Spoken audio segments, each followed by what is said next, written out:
Hello, we're here at AQS QuiltWeek in Virginia Beach, and I'm here with Valorie Smith, and you're from Enid, Oklahoma. That's quite a trip. Yep. And you won first place in the, which category? Hand quilting. And she won first place in the hand quilted category. And oh my gosh, the competition in this category was really tough. Yes, well, congratulations on that first place ribbon. Thank you. And so have you won ribbons with AQS before? Never. This is my 4th submission to AQS shows. And you my won a first ribbon. And it's a blue ribbon. It's a blue. Yes, well, congratulations. All right, so I know people are going to want to know what you did to make this beautiful quilt. So let's start with the center and we'll work our way out. Okay. It started as a Guild fabric challenge, and they gave us 1 fat quarter of kind of a brown paisley fabric, which is the center one in the feathered star.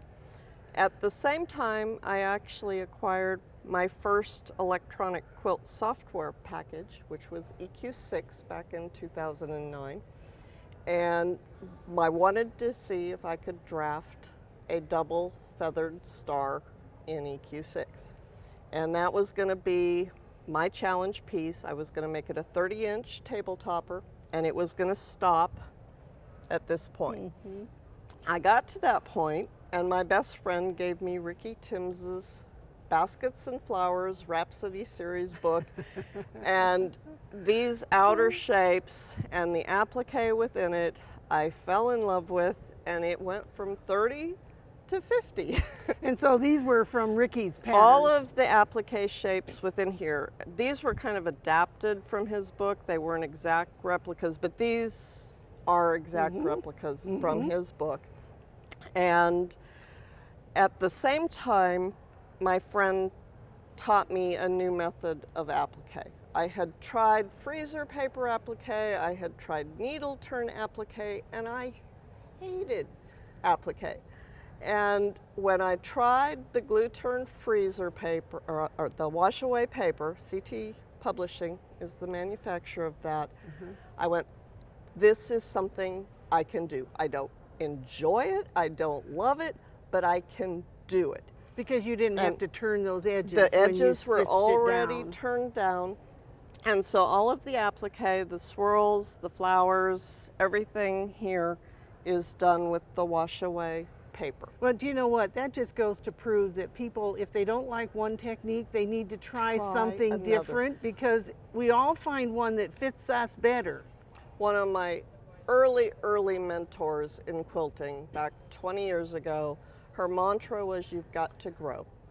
You've got to try new things, and you've got to continually push yourself, and I love her to death for that piece of advice. It stayed with me forever. So tell me more about how you put all these borders on, because you've got 1, 2, 3, 4, what, 5 or 6? It continued to grow, and EQ was my tool in that. We took photographs of the center, and they finally let it so that you could, when it got pieced out to this level, I photographed it, and then that image could be imported into EQ, and then I could experiment in EQ with what other borders.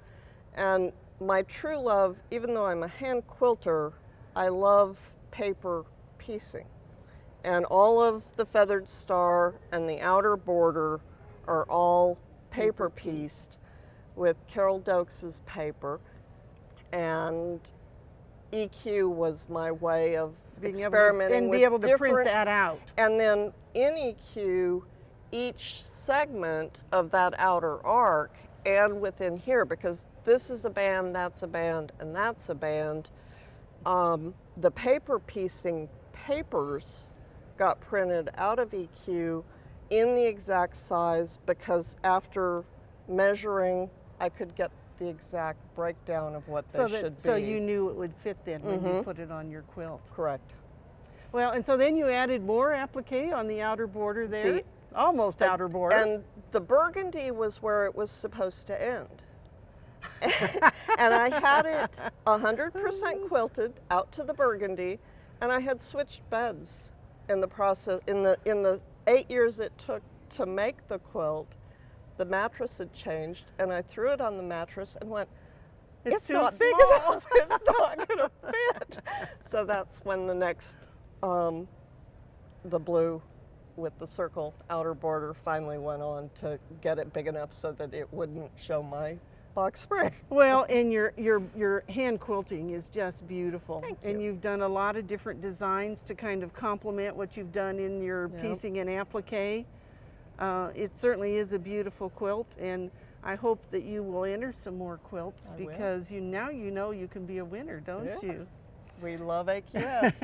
And we hope that you will enter your quilts because you could be a winner too. And the contest rules for 2019 are available at quiltweek.com. Just click on the contest button and all of the rules are there. So enter your quilts or come see us at AQS QuiltWeek. They'd have Yes. fun, wouldn't they? It's a great time.